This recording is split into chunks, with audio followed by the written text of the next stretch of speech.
J'ai poignardé mon meilleur ami dans le dos, littéralement, un soir d'orage à Montmartre, pour protéger le secret qui nous liait tous. À 80 ans, j'ai regardé ma fille unique, Élise, signer les papiers qui me dépossédaient de mon pantouse surplombant la scène, et j'ai souri intérieurement en pensant que le cycle des trahisons se refermait enfin sur elle. Ce jour-là, elle m'a appelé sans abri devant les huissiers, comme si j'étais un clochard ramassé sur les quais, et j'ai su que ma vengeance, mijotée pendant des décennies, allait éclore dans le sang et les regrets. Paris, cette ville des amants maudits et des fantômes en smoking, m'avait tout donné et tout repris. Né en 1945 dans le chaos de l'après-guerre, j'avais gravi les échelons de la finance comme un rat affamé escaladant les murs de la bourse. Mon nom, Henri Duval, résonnait autrefois dans les salons feutrés de la rue de Rivoli, où les deals se concluaient autour de verres de cognac et de cigares cubains. J'avais bâti un empire, Duval Investissement, une machine à broyer les âmes pour cracher de l'or. Mon Pantouse, au sommet de la tour Eiffel revisitée qu'était l'immeuble Haussmann du 7e arrondissement, était mon trône. Vues imprenables sur Notre-Dame, sur les lumières qui dansaient comme des putains ivres le long du fleuve. C'était là que j'avais élevé Élise, ma princesse, unique fruit d'un mariage raté avec une bourgeoise qui s'était évaporée un matin de brume automnale, emportant avec elle mes illusions sur l'amour. Mais tout remontait à cette nuit de 1972, quand le tonnerre grondait sur les toits de zinc et que le sang coulait plus rouge que le vin de Bordeaux. Jacques, mon ami d'enfance, ce traître au sourire carnassier, avait découvert le secret. Le nôtre. Celui que j'avais enterré plus profond que les catacombes. À l'époque, j'étais un jeune loup de la finance, fraîchement diplômé de l'ESSEC, et Jacques était mon ombre, mon complice dans les magouilles qui nous avaient lancés. Nous avions monté une arnaque magistrale. Falsification de comptes pour un cartel d'armuriers belges, des types qui vendaient des fusils aux dictateurs africains en passant par des paradis fiscaux suisses. Des millions en jeu, du genre à faire sauter des banques entières. Jacques avait flanché. Il voulait tout balancer aux flics, devenir le héros repentant, peut-être pour impressionner sa femme, une actrice ratée qui le menait par le bout du nez. « Henri, c'est fini, on va en prison », m'avait-il dit ce soir-là, dans son appartement crasseux du Marais, une bouteille de pastis à moitié vide sur la table. Ses yeux brillaient de cette fausse droiture des lâches. J'avais ri, d'abord. Puis, quand il a sorti le dossier, des photocopies jaunies, des preuves accablantes. J'ai vu rouge. Plus rouge que le sang qui a giclé quand mon couteau de cuisine, un laguiole hérité de mon père, s'est enfoncé entre ses côtes. Il n'a pas crié. Juste un gargouillis humide, comme un accordéon qui rend l'âme sous la pluie. Je l'ai traîné jusqu'à la cave, enveloppé dans un tapis persan volé à un client, et j'ai conduit jusqu'au bord de la Marne, là où les eaux troubles avalent les secrets sans un mot. Le lendemain, j'ai porté le chapeau. Pas tout à fait. J'ai avoué un « accident » lors d'une rixe d'ivrogne, une bagarre pour une femme imaginaire. Les flics, corrompus jusqu'à la moelle par les pots de vin de Duval Investissement, ont fermé les yeux. 2 ans de tôle à Fresnes, pour homicide involontaire. J'en suis sorti plus dur, plus rusé. Et Jacques? Mort, bien sûr, mais son fantôme m'a suivi. Sa femme, Claire, a touché l'assurance vie, un pacte secret entre nous deux, pour protéger les familles. Elle a élevé leur fille, Sophie, avec cet argent souillé, et a juré de ne jamais rien dire. Mais le destin, ce salaud français qui porte béret et baguette, a d'autres plans. Élise est née en 1975, 3 ans après le meurtre. Sa mère, Isabelle, l'a mise au monde dans une clinique privée de Neuilly, pendant que j'étais encore en cellule. Quand je suis rentré, j'ai vu cette petite chose rose et hurlante, et j'ai juré de lui donner le monde. J'ai reconstruit tout, l'empire financier, le Pantouse avec ses marbres italiens et ses lustres en cristal de baccarat. Élise a grandi comme une rose vénéneuse dans un jardin empoisonné. École privée à Versailles, stage chez Rothschild, un diplôme de la Sorbonne en gestion. Elle était mon reflet, ambitieuse, impitoyable, avec des yeux verts qui transperçaient les âmes. Mais sous cette façade, un vide. À 25 ans, elle a épousé Marc, un golden boy de la tech, un de ces types qui promettent la lune avec des algorithmes et finissent par mendier des prêts. Marc était le diable en costume slim.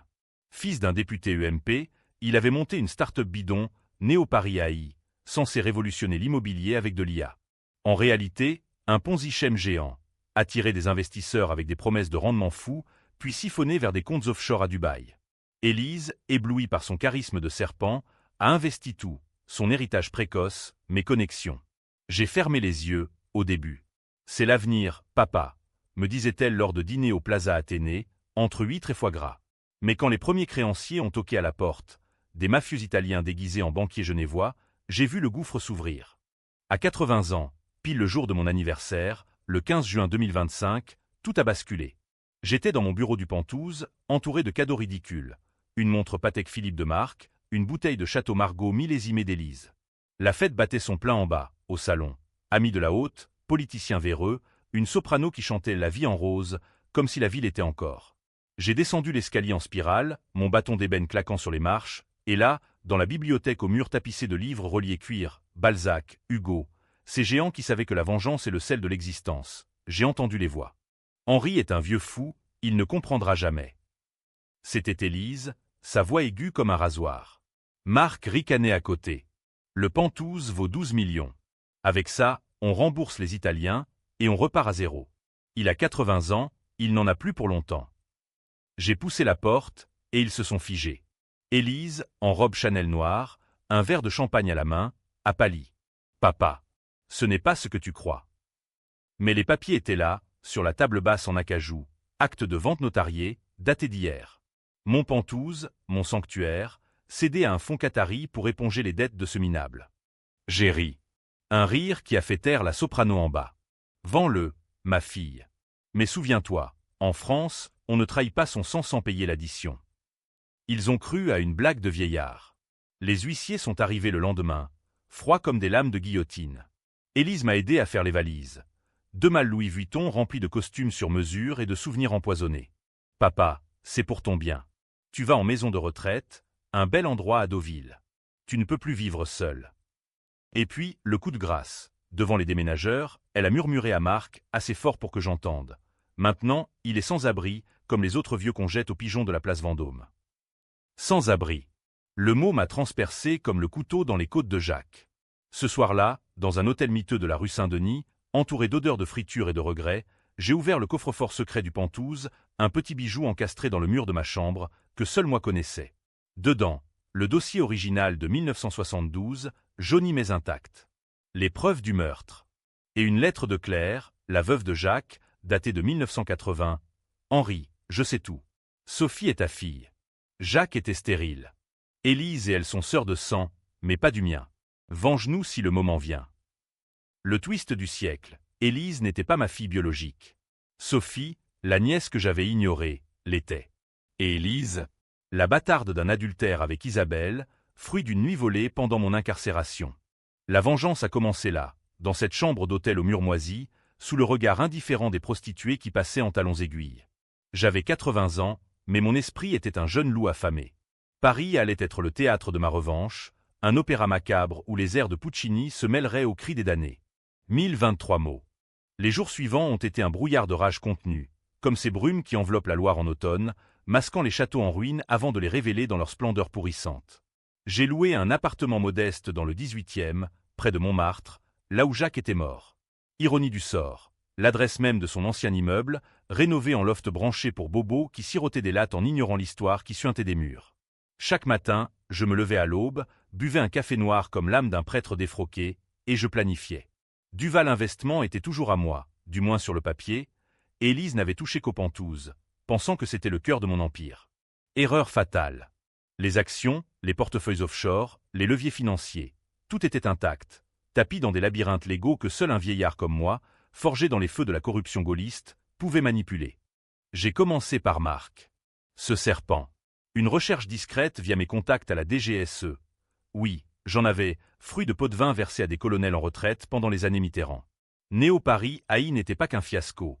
C'était une toile d'araignée de fraude. Les Italiens? Juste la pointe de l'iceberg. Derrière, des liens avec la Ndranghta, des transferts vers des casinos de Monaco, et même un chantage sur un ministre de l'économie pour des subventions européennes. J'ai souri en lisant les rapports, tapant du poing sur la table en formica de mon nouveau chez-moi. Marc n'était pas un amateur. Il était un professionnel, un loup déguisé en agneau numérique. Mais il avait un point faible, Élise. Elle croyait encore en lui, cette idiote, ignorant que son mari la filait déjà avec une stagiaire de 22 ans, une blonde aux lèvres siliconées qui postait des selfies à Saint-Tropez. Le premier coup a été subtil, à la française, une rumeur. J'ai fait fuiter un mémo anonyme à Challenge, le magazine qui adore éviscérer les ticons. Néo Paris AI, l'arnaque du siècle ou le suicide d'un Golden Boy. Les titres ont éclaté comme des pétards le 14 juillet. Marc a paniqué, appelant Élise en pleurs depuis son bureau vitré des Champs-Élysées. Elle m'a téléphoné ce soir-là, la voix tremblante comme une feuille d'automne. « Papa, c'est toi? Dis-moi que ce n'est pas toi. » J'ai feint l'innocence, ma voix rauque de vieillard usé. « Ma chérie, à mon âge, je dors plus que je ne complote. Mais la vérité a des ailes, non ?» Elle a raccroché, furieuse, mais j'ai entendu le doute s'insinuer, comme un ver dans une pomme de l'Éden parisien. Puis, le deuxième acte, Sophie. La révélation de Claire m'avait secoué plus que je ne l'admettais. Sophie Lemaire, 50 ans aujourd'hui, fille cachée de Jacques et donc ma nièce de sang, non. Plus que ça, si Claire disait vrai sur la stérilité. J'ai engagé un privé, un ex-flic nommé Bertrand, avec une bouille de bulldog et un passé louche dans l'affaire des écoutes de l'Élysée. Il a fouillé. Sophie vivait à Lyon, professeure de littérature à l'université, veuve d'un accident de train en 2010, mère de 2 ados turbulents. Pas de fortune, juste un appartement haussmannien modeste et une passion pour Proust, ce masochiste qui aurait adoré mon histoire. J'ai pris le TGV un matin pluvieux, le wagon vide comme mon cœur, et je me suis présenté à sa porte avec une enveloppe Kraft, la lettre de Claire, le dossier du meurtre, et un chèque de 500 000 €. Je suis Henri Duval. Ton oncle, ou peut-être plus. Jacques est mort par ma main, mais pour nous protéger tous. Elle m'a giflé. Fort. Ses yeux, verts comme ceux d'Élise, un héritage du sang souillé, brillaient de larmes. Vous avez tué mon père. Et maintenant, vous venez avec de l'argent? Comme si ça effaçait le vide. Nous avons parlé des heures, autour d'un thé amer dans son salon encombré de livres jaunis. Elle savait, vaguement, pour l'adultère supposé d'Isabelle pendant mon absence. Claire m'a tout dit avant de mourir, en 2005. Cancer du poumon, le pastis de Jacques, sans doute. Sophie n'était pas ma fille.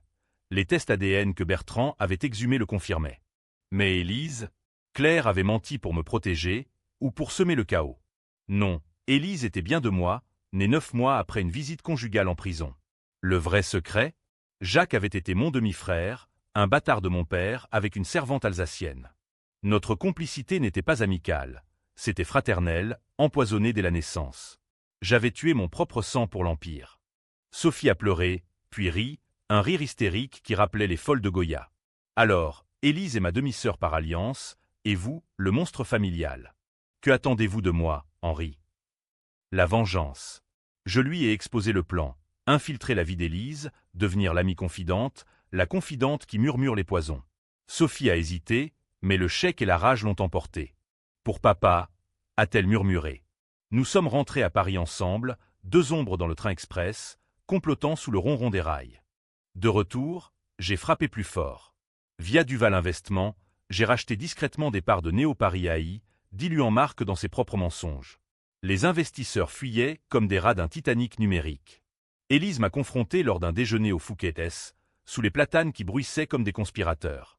Papa, arrête ça. Marc va tout perdre. Elle était belle encore, à 50 ans, mais ses yeux trahissaient la fissure. La peur de la chute, cette grande peur française de déchoir de la bourgeoisie. J'ai siroté mon Bordeaux, laissant le silence s'étirer comme un supplice. Perdre? Comme tu m'as fait perdre mon toit, ma dignité? Sans abri, dis-tu. Eh bien, goûte à la rue, ma fille. Elle a jeté sa serviette, les larmes coulant sur ses joues poudrées. Tu es un monstre. Un vieillard aigri qui rumine des haines mortes. Morte? Oh non. Elle palpitait, ses haines, comme un cœur arraché qui bat encore. La tension montait, huamu comme un ciel d'orage sur la Bastille. Marc, acculé, a commencé à craquer. Dispute nocturne que Sophie, invitée comme cousine éloignée par Élise, rapportait fidèlement. Il la frappe, Henri. Pas fort, mais assez pour marquer l'âme. Parfait. Le 3e coup, un appel anonyme aux Italiens. Pas pour les tuer, trop vulgaire, trop italien, mais pour les orienter vers Marc. Une nuit, des ombres en imperméable ont toqué à leur porte haussmannienne du 16e. Élise a appelé la police, hystérique. Marc a fui à Bruxelles, laissant derrière lui des dettes et une femme brisée. Sophie était là, consolant Élise avec des mots sucrés empoisonnés. Ton père est impitoyable, mais il t'aime. Peut-être qu'il a raison de te protéger de ce lâche. Moi, j'observais de mon perchoir du 18e, sirotant un armagnac en écoutant les sirènes hurler dans la nuit parisienne. La revanche n'était pas douce. Elle était aigre, comme un cidre normand fermenté trop longtemps. Mais elle coulait dans mes veines, me rendant vivant. Élise me haïssait maintenant, me bombardant de messages. « Reviens, papa. Achète-nous un appart. On recommencera. » Trop tard. Le vrai festin approchait, le gala de charité pour les SDF, ironie suprême, où Élise, ruinée, mendierait des dons. Et là, sous les flashs des paparazzis, je lâcherais le dernier secret. Le gala se tenait au Grand Palais, ce vaisseau de verre et de fer forgé qui avait vu défiler les modes éphémères et les vanités éternelles.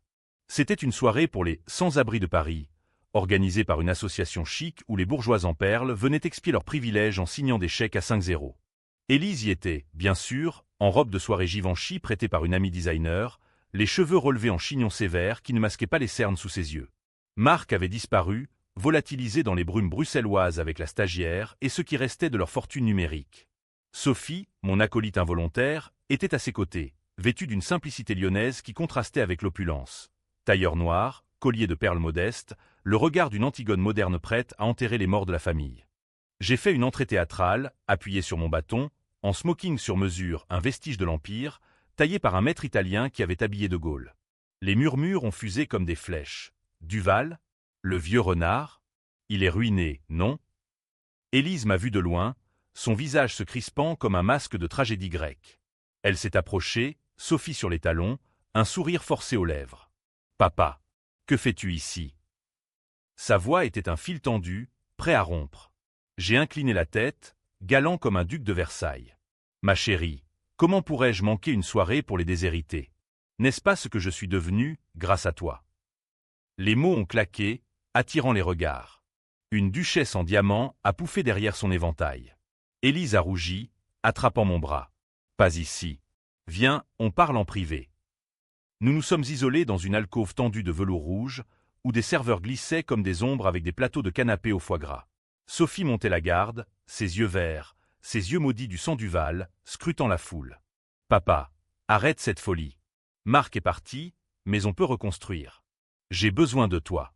De ton argent. » Besoin. Le mot m'a fait grincer des dents. Ton besoin m'a jeté à la rue, Élise. Souviens-toi, sans abri. Ces mots que tu as crachés comme du venin. Elle a nié, d'abord. C'était la colère. Tu ne comprends pas la pression. Puis, les larmes, ces armes féminines si françaises, si efficaces chez les actrices de boulevard. Je t'aime, papa. Toujours. J'ai sorti l'enveloppe, fine comme une lame. Dedans, une photocopie du dossier 1972, annotée de ma main. Lis, ma fille. Lis ce que ton père a fait pour te protéger. Elle a lu, les mains tremblantes, le visage se décomposant page après page. Le meurtre de Jacques. L'incarcération. Les magouilles qui avaient financé son enfance dorée. Tu as tué pour de l'argent? Pour nous. Sa voix était un murmure brisé. Pas pour de l'argent. Pour le sang. Jacques allait tout détruire. Il était ton oncle, Élise. Mon demi-frère. Le choc l'a fait reculer, heurtant une statue de marbre qui représentait, ironie, la justice aveugle. Non, impossible. Sophie est intervenue alors, sa voix douce comme un poison lent. C'est vrai, Élise. Claire me l'a dit. Et il y a plus, pendant que Henri était en prison, Isabelle, ta mère, a eu une liaison. Pas avec n'importe qui. Avec un gardien. Tu n'es pas sa fille, Élise. Tu es une erreur. Mensonge? Vérité? J'avais fabriqué ce détail avec Bertrand pour briser l'illusion finale. Élise a hurlé, un cri qui a traversé le voile de la fête, faisant taire les violons. Salauds. Tous des salauds. La foule s'est tournée, les flashs crépitant comme une averse d'été. Élise s'est effondrée, Sophie la soutenant avec une fausse tendresse. Moi, j'ai marché vers la scène, micro en main, sous les projecteurs qui me transformaient en spectre. Mesdames, messieurs, ce soir, pour les sans-abri, je donne 1 million d'euros. Mais rappelez-vous, la rue n'est pas seulement pavée de pavés parisiens. Elle est pavée de trahison familiale. Les applaudissements ont été polis, forcés. Élise, emportée par les ambulanciers, crise de nerfs, ont-ils dit, m'a lancé un regard qui promettait la haine éternelle. La nuit a été longue. De retour dans mon appartement du 18e, j'ai ouvert une bouteille de Romanée Conti, millésime 1972, l'année du meurtre. Sophie est venue, les yeux rougis. Tu as été trop loin, Henri. Elle est brisée. J'ai haussé les épaules. Le sang appelle le sang. Et toi? Prête pour la suite. La suite, ruine et marque définitivement. Mes contacts à Interpol. Oui, j'en avais, via des deals avec des barons de la drogue sud-américains, ont transmis un dossier sur ses liens avec la Ndranghta. Le lendemain, les journaux titraient « Le gendre de Duval arrêté à Bruxelles pour blanchiment ». Élise m'a appelé depuis l'hôpital, la voix éraillée par les calmants. « Tu vas payer, papa. » Jure. Tu vas payer. Payer? J'avais déjà payé, en année de tôle, eniyanté par le fantôme de Jacques. La tension grimpait, huamue comme un polar de Simon, où chaque page suinte la sueur et le désespoir. Paris, ma ville, se resserrait autour d'eux comme un étau. Élise a quitté l'hôpital, hébergée par Sophie, mon pion parfait. Les sœurs, découvertes, unies dans la haine contre le patriarche. Mais Sophie murmurait, semait le doute, Henri est un monstre, mais Marc l'était plus. Et si on le faisait chanter pour l'argent? Élise mordait à l'hameçon, sa vengeance naissante se tournant contre son ex. Elles ont monté un plan, contacté les Italiens, exigé une rançon pour le silence sur les fraudes. J'ai ri seul, dans l'ombre. Les marionnettes dansaient, et le maître tirait les fils. Mais le vrai twist approchait, celui qui diviserait les âmes, la révélation que Sophie n'était pas innocente. Elle avait su pour le meurtre depuis l'enfance, et avait aidé Claire à falsifier des documents pour toucher l'assurance. Ma nièce n'était pas une victime. C'était une complice, une vipère dans l'herbe haute. Quand je l'ai confrontée, dans un café enfumé de Belleville, elle a souri. « On est pareil, oncle Henri. » Du sang Duval. La revanche n'était plus mienne seule. C'était un ballet familial, macabre et français jusqu'à la moelle. L'été 2025 a étouffé Paris sous une canicule biblique, comme si le diable en personne soufflait son haleine sur les boulevards, faisant fondre l'asphalte et les consciences.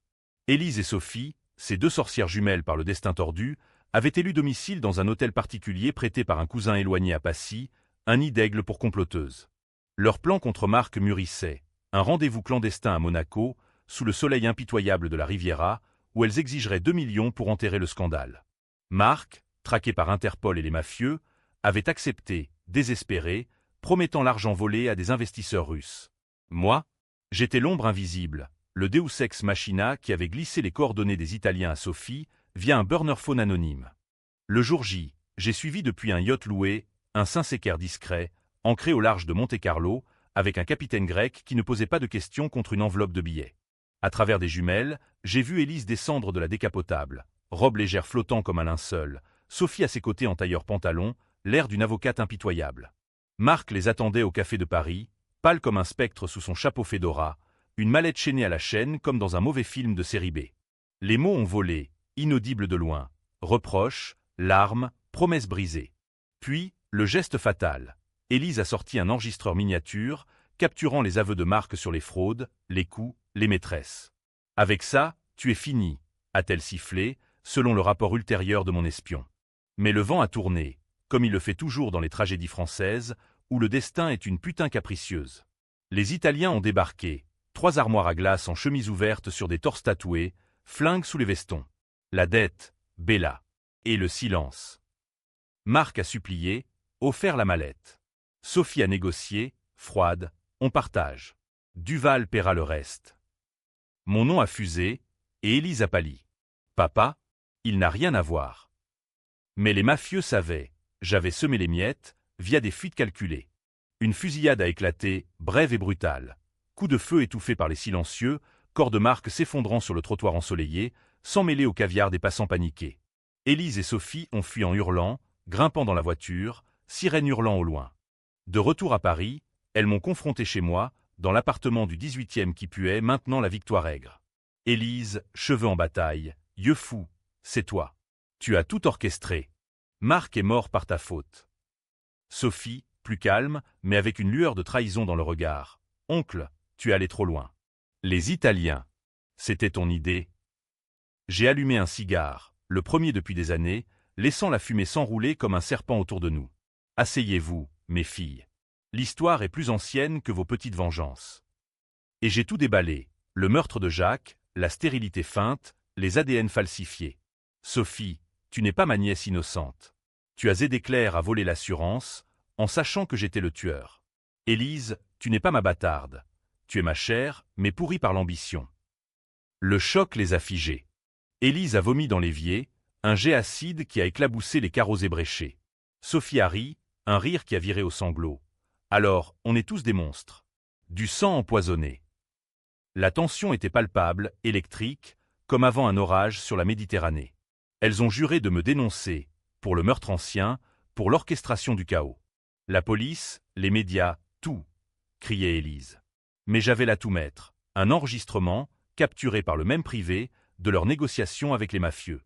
Chantage mutuel, un cercle infernal à la Sarthe, où l'enfer et les autres, et surtout la famille.